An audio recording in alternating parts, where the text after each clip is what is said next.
Hey guys, so if I haven't met you, my name is Deena Hines. I'm also part of the worship team, and I usually go to the 7 of 7. So this is my first 11 a.m. since pre-COVID. How weird.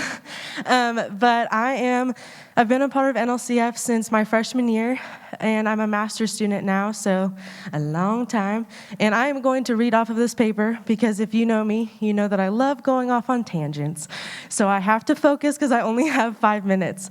I'm also shaking because I'm nervous because being on video is much different than talking in front of people. But I reached out to Christian to do this snapshot because of what God's been teaching me about my relationship with him, myself, and my husband, Casey. To understand the story fully, we have to go back to my freshman year, where coming into college, my foundation with the Lord was really weak. And I had to create this alter ego that I called freshman year Deena, which she went to church on Sunday, every Sunday. But she also drank 4 or 5 nights out of the week. She smoked occasionally. And she went out every Friday and Saturday night and then had sex with boys to try and find her worth. See, I need to follow this paper. So freshman year was a whole lot of tears. Every time I went to church, a worship night, what have you, God would open my eyes and break down my guarded heart, trying to show me how much he loved me, even with the sin that I was in. And I didn't know how to respond.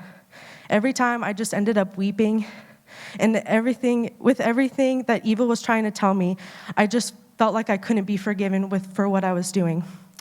Obviously, these very clear attempts at trying to turn my face towards him failed. I'm very stubborn. And that's when I felt called to go to LT in 2017. If you haven't been, y'all should go.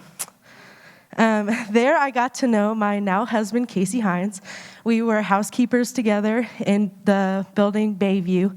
And when you're there together for 8 hours a day, small talk only gets you so far. So we really got to know each other, and I told him everything about my past, and he really got to know the real me with all my walls broken down, and I knew I'd found the one. It wasn't all sunshine and rainbows, though. When we first started dating, we fell into sexual sin pretty often, and that was because all my relationships prior to Casey were not centered around God.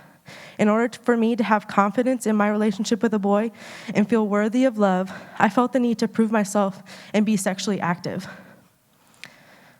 So when Casey would say, "No, Deena, let's not do that," I would shut down and think that he was going to break up with me because I just constantly thought that this was the way to reassure that this relationship was real and good.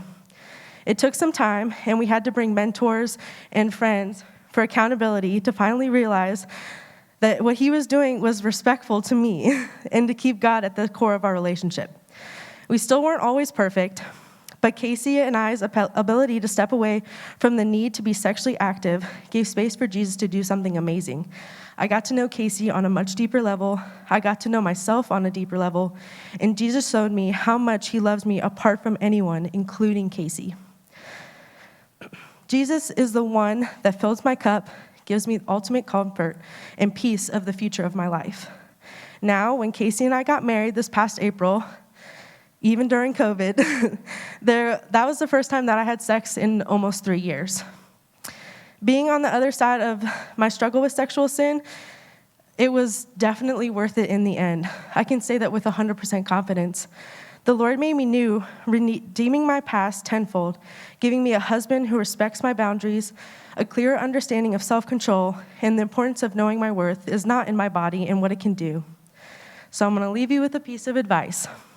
If you're struggling with sexual sin, whatever that might look like, porn with your significant other, people who aren't your significant other, confused as to why God calls us to wait until marriage, or you just need some accountability, bring it to the feet of Jesus and bring it to your community. Evil wants us to hide the sexual sin that we struggle with in the darkness away from everyone, but Jesus wants to bring it into the light, call it out by name, and help you through it. So I'm Deena, and that's my snapshot.